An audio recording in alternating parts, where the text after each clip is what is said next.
Another method to enter a alignment might be from typing in the coordinate or the alignment data. So an example would be here I have a data sheet that has all my construction curve geometry. All right, so it's basically if we take a look at the full page here, it's got my construction baseline alignment data sheet. So it's got all my curve and coordinates and everything. So what I'm going to do is I'm just going to put this over to my other monitor here, and I'm going to zoom in so I can see it. So the first point, when I go into create the alignment, I'm going to call this, we'll just call this construction baseline. I can set the layer that I want it to go to. I'm going to leave it on 0 for now.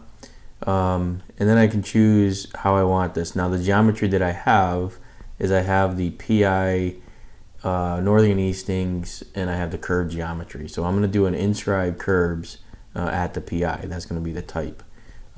There doesn't happen to be any spirals, but if I was going to define the spiral type, I could select that from here. And I'm just going to click OK.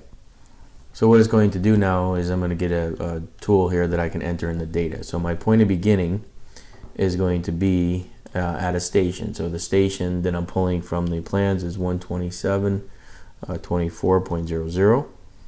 I'm going to tab over to my northing, and my northing is going to be 359.664.9037. And my easting is going to be 428.872.5272. So that puts in that first one. Now the next point that I'm drawing is going to be an arc, and that arc has a 500-foot radius. The station for this PI is going to be let's see, the next curve date is it's 127. So 120, oops. Actually, I don't have to put the station will be calculated. So I'm just going to put the coordinate in. So the coordinate here is going to be 359.6713.4604. And then I got 428.788.8274. We'll tab that one.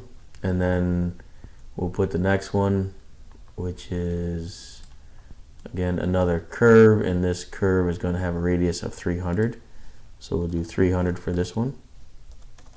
Oops, that's at the arc.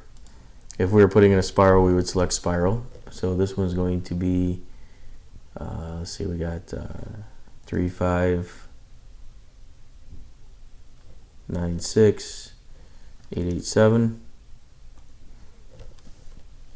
88762 6200, and then the easting is going to be 428.431.7742. So if we come up here, and I just did a zoom extents, you can see that my alignment is being drawn at those coordinates, and there's my curve data. So again, it's just another way to enter in the alignment. If you don't have the CAD work, you can actually plug it in from a plan set.